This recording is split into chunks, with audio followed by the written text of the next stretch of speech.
आज के वीडियो में हम बात करने वाले हैं पेनाइल यीस्ट इन्फेक्शन के बारे में, यानी कि मेल के पीनस में होने वाला यीस्ट इन्फेक्शन। ये बीमारी क्या है, सिम्टम क्या है, कॉम्प्लिकेशन क्या है, इन सारी चीज़ों के बारे में आज के वीडियो में हम बात करने वाले हैं। कोई टाइम वेस्ट नहीं करते, डायरेक्टली स्टार्ट करते हैं कि ये होता क्या है। यीस्ट इन्फेक्शन, यीस्ट क्या होती है? एक तरीके की फंगस होती है। मेनली जो होता है कैंडिडा ग्रुप की कुछ अलग अलग प्रकार की फंगस होती हैं, उनका इन्फेक्शन हो जाता है आपके पीनस के हेड के ऊपर। ठीक है, ये इन्फेक्शन जो होता है पेनाइल यीस्ट इन्फेक्शन कहलाता है। अब सबसे पहले तो एक बात जान लीजिए कि ये बहुत ही अनकॉमन है। अब अनकॉमन में भी यहाँ दो क्राइटेरिया हैं। होती ज़्यादातर मेल को है, ज़्यादातर मेल के पीनस के हेड में या फोर स्किन के नीचे थोड़ी सी फंगस ग्रोथ हमेशा होती है। ठीक है, लेकिन बहुत ही कम लोग होते हैं, 20% लोग होते हैं जिसमें ये प्रॉब्लम क्रिएट करती है। बाकी के 80% लोग ऐसे होते हैं उनको पता भी नहीं होता कि उनको फंगल इन्फेक्शन है, यानी कि वो फंगस वहां पर है, ग्रोथ कर रही है, लेकिन चूंकि बॉडी की इम्यूनिटी अच्छी है इसकी वजह से उसकी ग्रोथ ज़्यादा नहीं हो पा रही है और किसी भी प्रकार के कोई सिम्टम डेवलप नहीं हो रहे हैं। लेकिन ग्रोथ होती ज़्यादातर मेल को है। 100% ना सही तो एटलीस्ट 95% जो, सॉरी डकार आ गई एकदम से 95% जो मेल होते हैं उनको ये प्रॉब्लम होती है। ठीक है, अब यार इसको समझ लो, ये बहुत ही समझने वाली बीमारी है, स्पेशली मेल्स को समझना बहुत ज़्यादा ज़रूरी है। क्या होता है कि जो लोग भी सेक्सुअली एक्टिव होते हैं, यानी कि जिनकी सेक्सुअल लाइफ है, फीमेल को यीस्ट इन्फेक्शन होना बहुत ज़्यादा कॉमन है। 80% फीमेल को यीस्ट इन्फेक्शन होता है और प्रॉब्लम भी क्रिएट करता है। ठीक है, उनको काफ़ी ज़्यादा प्रॉब्लम होती है। लोअर एब्डोमेनल पेन हो जाना, सेक्स के समय पेन होना, यूरिनेशन, बाथरूम करते समय दर्द का होना, बाथरूम में खून का आना, और भी बहुत सारे सिम्टम्स होते हैं। ठीक है, फीमेल में 80% में होता है, 20% मेल में होता है। लेकिन अब चूंकि दोनों सेक्सुअली एक्टिव हैं तो होता क्या है, जनरली क्या हो जाता है, फीमेल को प्रॉब्लम हुई, उन्होंने जाके लेडी डॉक्टर को दिखाया, गायनेकोलॉजिस्ट होते हैं उनको जाकर दिखाया। वहाँ से उन्होंने मेडिकेशन ली, 5 दिन 10 दिन का जो भी उनका कोर्स था वो उन्होंने कोर्स किया। ज़्यादातर डॉक्टर एडवाइस करते हैं कि अभी आपको कुछ समय के लिए संबंध नहीं बनाने हैं। वो फीमेल है, बिल्कुल हेल्दी हो गई, ग्रोथ थी वो सब कम हो गई, इन्फेक्शन था खत्म हो गया। उसके बाद उन्होंने दोबारा अपने पार्टनर के साथ में सेक्स किया। फीमेल को चूंकि पहले से यीस्ट इन्फेक्शन था, ऑलरेडी सेक्स बना हो रहा था पहले, तो मेल को भी पेनाइल यीस्ट इन्फेक्शन था, भले ही प्रॉब्लम क्रिएट करे या ना करे। उसके बाद ठीक होने के बाद फीमेल ने दोबारा उस पार्टनर के साथ में संबंध बनाए। ठीक है, अपने हस्बैंड के साथ में संबंध बनाए, फिर से वही इन्फेक्शन वापस रिअकर कर गया। ये जो एक साइकिल है इसको तोड़ना बहुत मुश्किल हो जाता है और इसी कारण से ये इन्फेक्शन ठीक नहीं होते, लगभग ठीक नहीं होते, बार बार प्रॉब्लम क्रिएट करते हैं। एक बार ठीक कर दो, कुछ समय बाद वापस हो जाते हैं। पेनाइल यीस्ट इन्फेक्शन है या फिर फीमेल को वेजाइनल यीस्ट इन्फेक्शन है, दोनों ही कंडीशन में पार्टनर का ट्रीटमेंट करना बहुत ज़रूरी होता है, भले ही प्रॉब्लम हो चाहे ना हो। बट अनफॉर्चुनेटली ज़्यादातर जेंट्स ये रिस्पॉन्सिबिलिटी नहीं लेते। ठीक है, अब वापस हम फीमेल की बात नहीं करते, वापस हम आते हैं मेल के ऊपर कि पेनाइल यीस्ट इन्फेक्शन में क्या हो रहा है। अब यदि आपको यीस्ट इन्फेक्शन है तो उसका पहला सिम्टम होता है आपको आपकी पेनिस के हेड के ऊपर जो फोर स्किन होती है, जो प्रिप्यूस होता है, उसके अंदर कुछ व्हाइट कलर का डिस्चार्ज की लेयर जमी हुई मिल सकती है। एक मलाई के दानों जैसी, या फिर जो फटा हुआ दूध होता है ना, कभी दूध जो फट जाता है तो कैसे दानेदार सा उसमें पनीर निकल आता है, पनीर जमने से पहले की कंडीशन वो दानेदार सा हो जाता है, उस तरीके के दाने दाने वाला आपको वाइट डिस्चार्ज महसूस हो सकता है। जमा हुआ डिस्चार्ज होता है, आपको हाथ से आप उसको हटाओगे तो आपकी उंगली के ऊपर ऐसे मलाई जैसा वो निकल कर आ जाएगा। ये होता है पहला सिम्टम। अगर आपको इस तरीके का वाइट डिस्चार्ज दिखाई दे रहा है तो इसका मतलब है आपको पेनाइल यीस्ट इन्फेक्शन है। ठीक है, दूसरा सिम्टम हो सकता है आपको कभी कभी रेडनेस दिखाई दे सकती है। अब इसको भी समझना जरूरी है क्योंकि नॉर्मली पीनस का हेड नॉर्मली रेड होता है क्योंकि वहां पर स्किन की कवरिंग उतनी नहीं होती है, तो यहाँ पर इसको समझना बहुत जरूरी है। रेड कलर के आपको छोटे छोटे से पैच दिखाई दे सकते हैं जिसमें कभी कभी आपको बर्निंग या इचिंग, जलन या फिर खुजली हो सकती है। यदि आपको अपने जेनाइटल ऑर्गन में, सिर्फ पीनस नहीं उसके आसपास के किसी भी एरिया में बर्निंग, इचिंग हो रही है और रेड कलर के स्पॉट दिखाई दे रहे हैं तो बहुत ज़्यादा चांसेस हैं कि आपको यीस्ट इन्फेक्शन हो रखा है। ठीक है, यीस्ट इन्फेक्शन होने के कुछ कॉमन रीज़न होते हैं जिसको समझना बहुत ज़्यादा ज़रूरी है। सबसे इंपॉर्टेंट रीज़न है कि जो यीस्ट है वो एक तरीके की फंगस है। ठीक है, फंगस का ही एक टाइप है और जो फंगस होती है उसके लिए आइडियल इन्वायरमेंट होता है मॉइस्ट, नमी वाला वातावरण। अब चूंकि जेनाइटल ऑर्गन की कवरिंग होती है, है ना। पहली बात तो नॉर्मली वो कवर है पिप्यूज के अंदर, उसके बाद अंडरगारमेंट्स के साथ में उनको कवर कर रखा है, ऊपर से जीन्स के पैंट वगैरह जो कुछ भी पहन लिया, तो उसकी वजह से कवरिंग काफ़ी ज़्यादा हो जाती है और वहाँ काफ़ी पसीना इकट्ठा हो जाता है। नॉर्मली मैं बात कर रही हूँ हमारे सभी इंडियन मेल्स के लिए, तो हमारे यहाँ का जो टेम्परेचर है वो गर्म है। हमारे यहाँ ठंड का मौसम बहुत कम समय के लिए आता है, नॉर्मली गर्मी रहती है। और वैसे भी अगर आप काम कर रहे हो, आप बाहर जाके धूप में वर्क कर रहे हो, आप अगर घर में भी काम कर रहे हो, ठीक है, तो वह पसीना इकट्ठा होना कॉमन चीज़ है। ग्रोइंग रीजन में, जांघों के बीच में पसीना इकट्ठा होना कॉमन रीजन है। और इस पसीने की वजह से, इस मॉइस्ट इन्वायरमेंट की वजह से फंगस की आइडियल ग्रोथ हो सकती है वहाँ पर, ठीक है। तो इस वजह से वहां पर फंगस ग्रो कर जाती है। दूसरा एक इंपॉर्टेंट रीजन होता है कि फंगस एक ऐसी चीज है, अगर एक बार आपको वो इन्फेक्शन हो गया है वहां पर, उसके बाद आप फ्यूचर में जब भी थोड़ा भी केयरलेस रहोगे, आपको जरा सा भी मॉइस्चर वाला एनवायरनमेंट मिला, वो वापस ग्रोथ कर जाती है। यही कारण होता है कि लोग बोलते हैं कि हमने ट्रीटमेंट करा लिया, फायदा हुआ, लेकिन 1 महीने बाद वापस हो गया।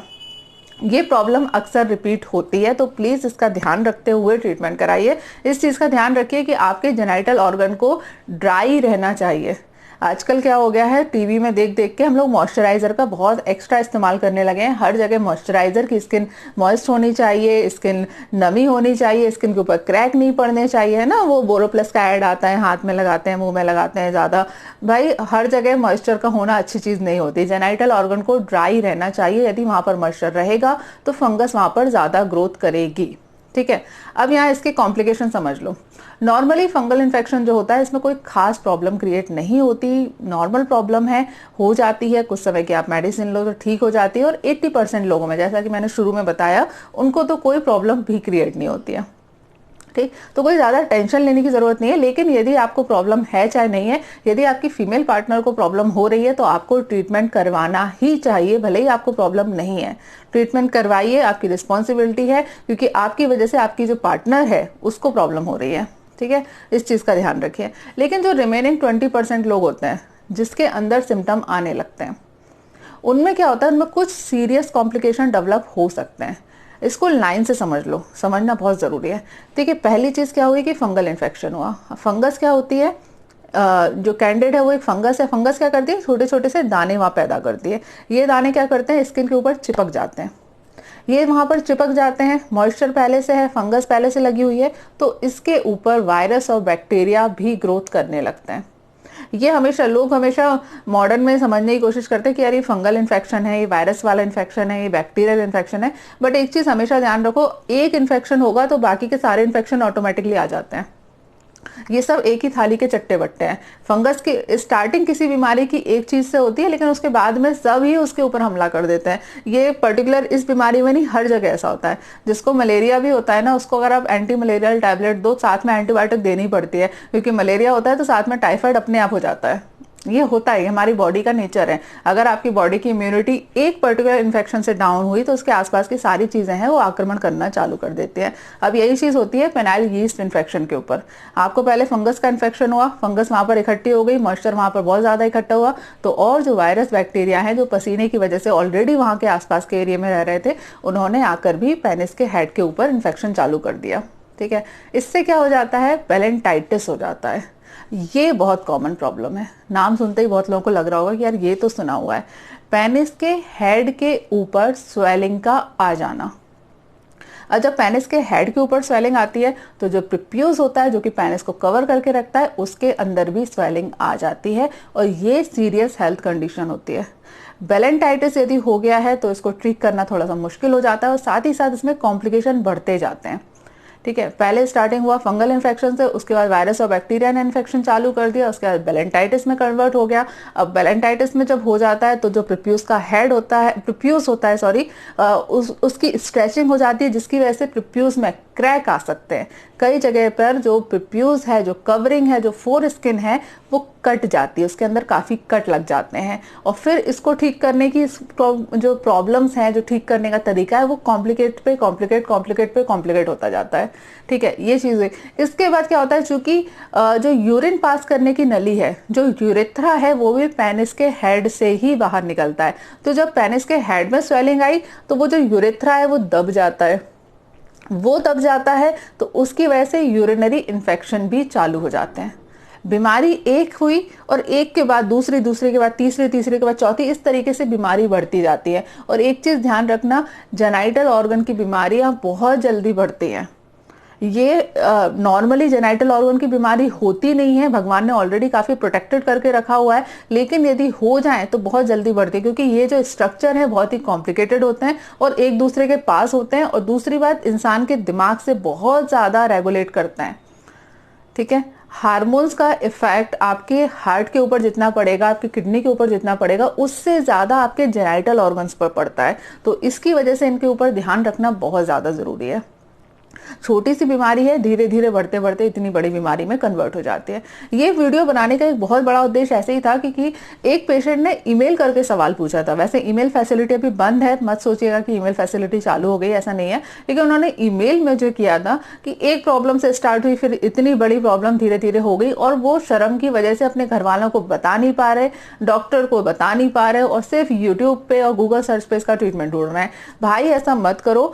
आपकी जेनाइटल ऑर्गन भी आपकी बॉडी का ही हिस्सा है। जिस तरीके से आपको आंख में इन्फेक्शन हो जाता है तो हम डॉक्टर के पास चले जाते हैं, दांत में कीड़ा लग जाता है तो हम डेंटिस्ट के पास जाते हैं, लोगों को बताते हैं, वैसे ही जेनाइटल ऑर्गन में यदि कोई बीमारी है तो बहुत ज्यादा परेशान होने की जरूरत नहीं है। सिंपल सी बीमारियां होती है, अगर स्टार्टिंग में आप इनको ठीक कर लो, केवल यूट्यूब सर्च पे देख के या गूगल सर्च से ट्रीट करके अगर आप ट्रीटमेंट करने की कोशिश करो तो कई बार कॉम्प्लिकेशन डेवलप हो जाते हैं।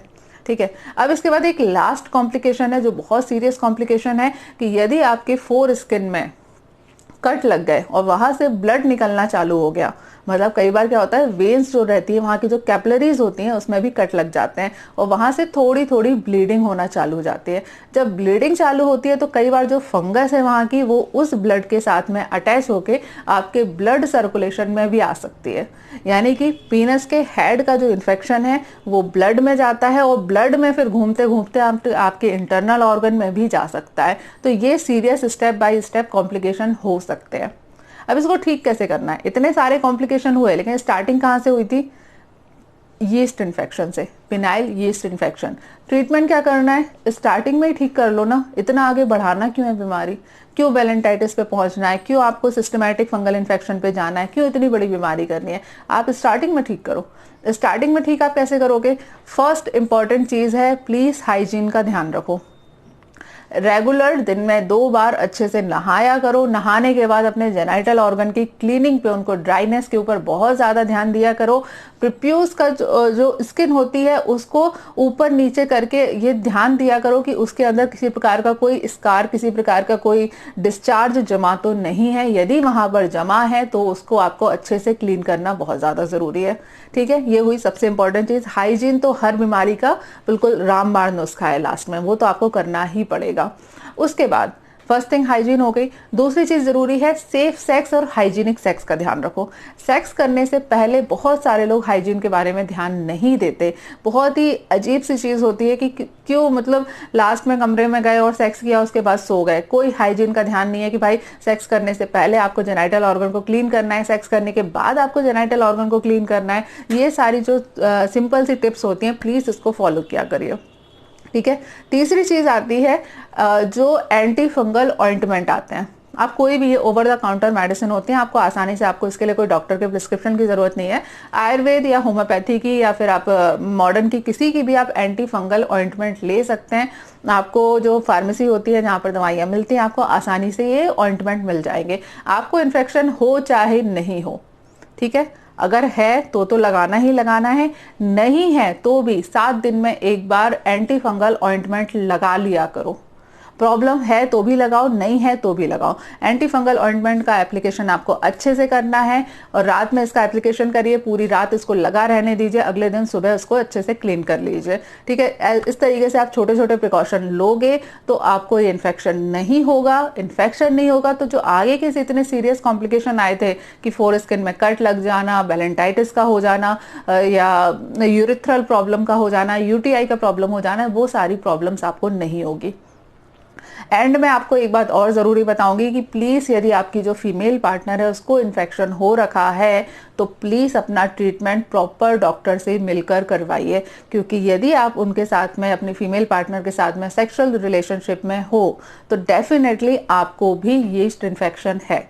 भले ही आपको प्रॉब्लम क्रिएट कर रहा है या नहीं कर रहा है, पर आपको इन्फेक्शन ज़रूर है। तो प्लीज़ डॉक्टर से मिलने के बाद में प्रॉपर 15-20 दिन का जो भी वो ट्रीटमेंट आपको एडवाइस करते हैं उस ट्रीटमेंट को फॉलो करिए, पूरा ट्रीटमेंट लीजिए, ठीक है। कॉन्डम का इस्तेमाल करिए।